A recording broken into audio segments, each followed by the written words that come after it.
మహోన్నత భారతదేశానికి యుగ పురుషుడిగా వికసిత్ భారత్ మహాసంకల్పానికి దూరదృష్టి గల రూపకర్తగా ధర్మాన్ని, భారతీయ శాశ్వత నాగరికత విలువల్ని పరిరక్షించడంలో ఆచంచల నిబద్ధతను కనపరుస్తూ తన దూరదృష్టి గల నాయకత్వంలో 140 కోట్ల భారతీయుల ఆశయాలకు నూతన స్ఫూర్తినిచ్చి దేశాన్ని అపూర్వ ప్రగతి పథంలో వేగంగా ముందుకు నడిపిస్తూ ఆత్మనిర్భరత స్ఫూర్తిని, జాతి గొప్పతనాన్ని మరింత బలోపేతం చేసి ప్రపంచ వేదికపై భారతదేశాన్ని ఆత్మవిశ్వాసంతో కూడిన గౌరవప్రదమైన స్థానం నిలబెట్టిన మన గౌరవ ప్రధానమంత్రి శ్రీ నరేంద్ర మోదీ గారికి మన రాష్ట్ర ప్రజలందరి తరపున హృదయపూర్వక అభినందనలు తెలియజేస్తున్నాను. వేదిక పైన ఆసీనులైన honourable governor of Andhra Pradesh Shri Abdul Nazeer గారికి, విజనరీ లీడర్ శ్రీ గౌరవ ముఖ్యమంత్రి శ్రీ నారా చంద్రబాబు నాయుడు గారికి, honourable union minister civil aviation Kinjarapu Rammohan Naidu గారికి, honourable governor of Goa Shri Pusapati Ashok Gajapathi Raju గారికి, గౌరవ కేంద్ర మంత్రి వర్యులందరికీ,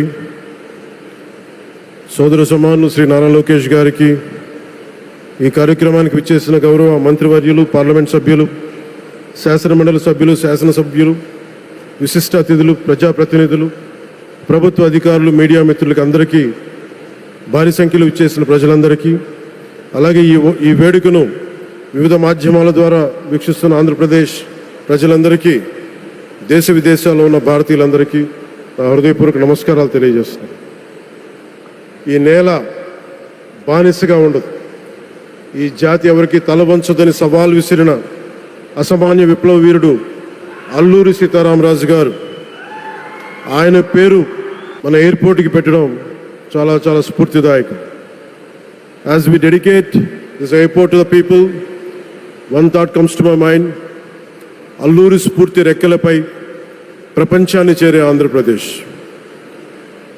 Rooted in Alluri's ideals and driven by the aspirations of our people, Andhra Pradesh is ready to soar to greater heights.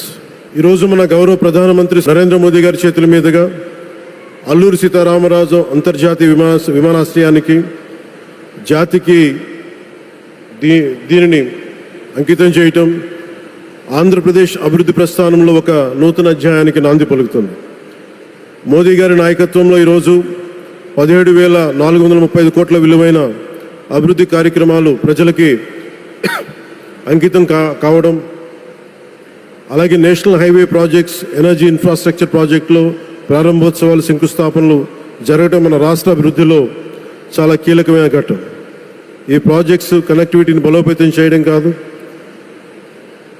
Energy సెక్యూరిటీని పెంచి ఇండస్ట్రియల్ గ్రోత్స్కి మరింత వేగాన్ని అందించి, యువతకి ఉపాధి అవకాశాలు మెరుగుపరిచి ఆంధ్రప్రదేశ్ని మరింత వేగంగా అభివృద్ధి పదంలో ముందుకు నడిపిస్తాయి. ఒక దేశం కేవలం ప్రకటనలతో అభివృద్ధి చెందదు, ప్రజల కళల సాకారం అయ్యే మౌలిక సదుపాయాలతో అభివృద్ధి చెందుతుంది. So honourable Modiji, your vision of Viksit Bharat and Atmanirbhar Bharat is transforming the nation across every sector, from highways to railways, from ports to airports, from digital infrastructure to defense, manufacturing and renewable energy. చరిత్ర కేవలం మన నిర్మించిన కట్టడాలను మాత్రమే గుర్తుంచుకోదు, వాటి ద్వారా నిర్మితమైన భవిష్యత్తుని గుర్తుంచుకుంటుంది. ఈ విషయం మీ నాయకత్వంలో ఆంధ్రప్రదేశ్కి లభిస్తున్న అభివృద్ధిలో చాలా చాలా స్పష్టంగా కనిపిస్తాం. ఇదివరకే విశాఖపట్నంలో 2 లక్షల కోట్ల పైగా పెట్టుబడులు, అందులో ఎన్టీపీసీ గ్రీన్ హైడ్రోజన్ హబ్, జాతీయ రహదారులు, రైల్వే ప్రాజెక్టులు, అలాగే అమరావతి కోసం 50,000 కోట్ల పెట్టుబడులు, రాయలసీమ అభివృద్ధికి 13,400 కోట్ల ప్రాజెక్టులు మన రాష్ట్ర అభివృద్ధికి బలమైన పునాది వేస్తున్నాయి. South Coast railway zone at Visakhapatnam ఏర్పాటు ద్వారా ఆంధ్రప్రదేశ్ ప్రజల చిరకాల ఆకాంక్షను సాకారం చేస్తుంది. ఈ కార్యక్రమాలు మరిన్ని పెట్టుబడులు ఆకర్షించడంతో పాటు ప్రత్యక్షంగా పరోక్షంగా 20 లక్షల పైగా ఉపాధి అవకాశాలను సృష్టించి స్టేట్ ఇన్ఫ్రాస్ట్రక్చర్ని మరింత బలోపేతం చేస్తూ ఆర్థికాభివృద్ధికి మరింత బలాన్ని అందిస్తున్నాయి. అలాగే గౌరవ చంద్రబాబు నాయుడు గారి నాయకత్వంలో, ఆయన మార్గదర్శకత్వంలో, వారి నాయకత్వంలో ఆంధ్రప్రదేశ్ దేశంలోని అగ్రగామి రాష్ట్రంగా అవతరిస్తూ ఉంది. ప్రత్యేకించి ఈ విమానాశ్రయానికి అల్లూరి సీతారామరాజు గారి పేరు పెట్టడం ఆ మహావీరుడికి నివాళి మాత్రమే కాదు, ఆయన ఆశయాలను, ఆయన స్ఫూర్తిని భావితరాలకు అందించే చాలా చాలా గొప్ప నిర్ణయం. జి మల్లికార్జునరావు గారు, జిఎంఆర్, అందరూ ప్రేమగా పిలుచుకున్న జిఎంఆర్ గారు, వారు దీన్ని కట్టడం, శ్రీకాకుళం జిల్లా నుంచి వచ్చి, రాజాం నుంచి వచ్చి శ్రీకాకుళం వెనుకబాటుతనానికి ఆయన కృషిని ట్రస్టుల ద్వారా అందిస్తూ ఆయన నేతృత్వంలో, ఆయన నాయకత్వంలో ఎయిర్పోర్ట్ నిర్మించడం మనందరికీ చాలా చాలా గర్వకారణం. ఈ సందర్భంగా మనందరం ఒక నిర్ణయం తీసుకోవాలి. పండ్లున్న చెట్టుకే రాళ్ళు వేస్తారంటారు. కష్టపడే కుటుంబ సభ్యుడు, తండ్రి కావచ్చు, పెద్ద కొడుకు కావచ్చు, అందరూ అతని మీద పడతారు. నువ్వు ఎక్కువ కష్టపడు, ఎక్కువ తిట్లు తింటావు. అలాంటిది మనం ఎలాంటి పరిస్థితుల నుంచి వచ్చాం? భారతదేశం ఒక పరిస్థితిలో బంగారాన్ని కూడా తాకట్టు పెట్టుకునే పరిస్థితి వచ్చింది. అలాంటి పరిస్థితుల నుంచి దశాబ్దం పైనుంచి మూడోసారి ప్రధానమంత్రిగా ఆయన ఈ రోజున మన దేశాన్ని నడిపిస్తూ ఉన్నారు. అలాంటి ప్రధానమంత్రిని చాలామంది ఆయన మీద మాట్లాడుతూ ఉంటే, ఆయన్ని అనకూడని మాట్లాడుతూ ఉంటే నా గుండె కదిలించేసింది, నా కన్నీళ్ళు వచ్చినాయి, బాధ వచ్చింది. దేశం కోసం కష్టపడే వారికి ఇవా చివరికి మనం ఇచ్చేదే. కొత్త తరానికి ఏం తెలుసు?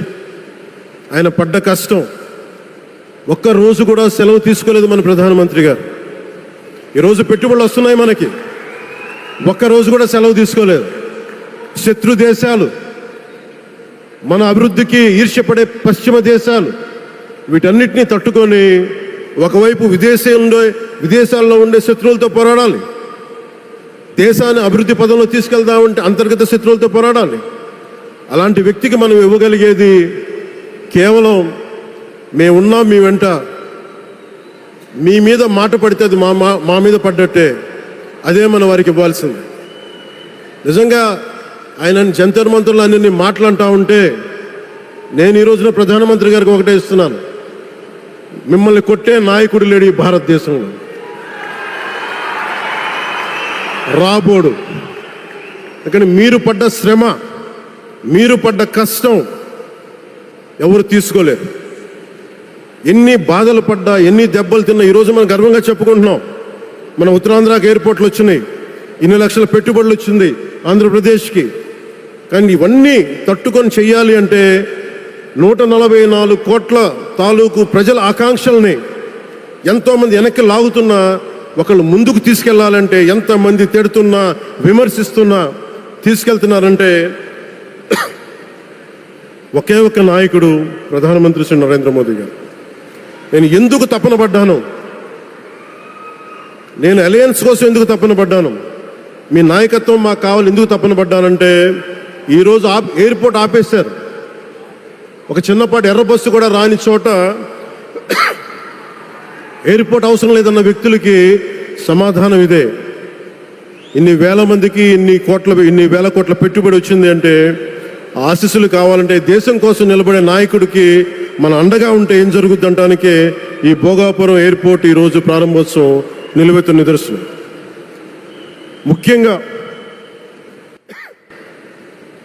25 సంవత్సరాలు లోబడి ఉన్న పిల్లలున్న ప్రతి ఒక్కరికి కూడా నేను ఈ సందర్భంగా తెలియజేస్తున్నాను, పిల్లల్ని సరైన దారిలో పెట్టడం, సరైన సంస్కారాలు నేర్పించడం చాలా చాలా అవసరం. ఈరోజు పొద్దున్నే ప్రధానమంత్రి గారి స్టేట్మెంట్ చూశాను. ఆయన తిట్టిన, ఎన్ని దూషించారో వారిని కూడా పెద్ద మనసుతోటి క్షమించారు ఆయన. అలాంటి ప్రధానమంత్రి గారికి మీ పాదాలకు నేను నమస్కారం తెలియజేస్తున్నాను. నిజంగా మీ ఉన్నతి, మీ ఔన్నత్యం ఈరోజు చాలా చాలా స్ఫూర్తిదాయకం. భారతదేశం మీ అందరికీ కూడా, ప్రజలందరికీ కూడా, ఆంధ్రప్రదేశ్ ప్రజలందరికీ కూడా, దేశ ప్రజలందరికీ కూడా ఒక నాయకుడి కష్టాన్ని మనం వెంటనే గుర్తించలేం. ఆయన ఎంత తపన పడుతున్నారు. ఒక కుటుంబాన్ని నడపడం ఎంత కష్టపడుతున్నాం. 140 కోట్ల మంది ప్రజలు నడపడం ఎంత ఆషామాషి వ్యవహారం కాదు. ముందుకు తీసుకెళ్లే నాయకుడికి తెలుస్తుంది. అలాంటి వ్యక్తికి మనం ఏమి ఇవ్వగలం. దేశాన్ని నడిపించడం అంటే రామకార్యం లాంటిది. హనుమంతుడు లంకకు లంఘించినప్పుడు అనేక అవంతరాలు వచ్చినాయి, అనేక అడ్డంకులు వచ్చినాయి. రామకార్యం చాలా గొప్పది. అలాగే ఈరోజు ప్రధానమంత్రి గారు దేశాన్ని ముందుకు నడిపించేది బృహత్ కార్యం, చాలా మహాకార్యం అది. అలాంటి వ్యక్తికి మనం ఇవ్వగలిగేది, హనుమంతుడికి మనం ఏమి ఇవ్వగలం? నువ్వెంత గొప్పగా లంఘించావు, ఎంత కష్టపడ్డావు. ఏ దేవతకైనా ఇవ్వాల్సిన స్తుతే. వాళ్ళు మన నుంచి ఏమి కోరుకోరు. ఒక తల్లిదండ్రులకి మనం ఏం కోరుకోరు. అమ్మ నువ్వు మా కోసం కష్టపడ్డావు, నాన్న నువ్వు మా కోసం కష్టపడ్డావు అని. అలాగే ఈ దేశ ప్రధానికి, సెలవు తీసుకోకుండా పనిచేస్తున్న ఈ దేశ ప్రధానికి మనం ఇవ్వగలిగేది, మీరు మా కోసం ఎంత కష్టపడ్డారు, మీరు మా కోసం నిరంతరం ఎంత శ్రమ తీసుకున్నారని చెప్పడమే మనందరి కర్తవ్యం. అలాంటి గౌరవ ప్రధానమంత్రి గారికి మనస్ఫూర్తిగా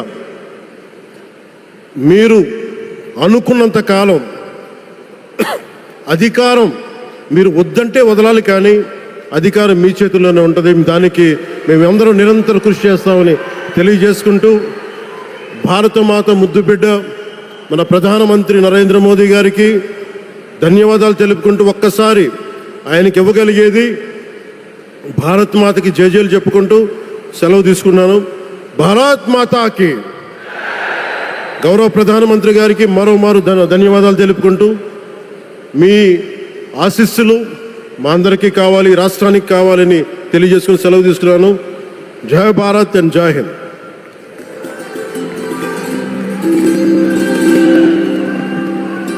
Thank you, sir. Thank you very much.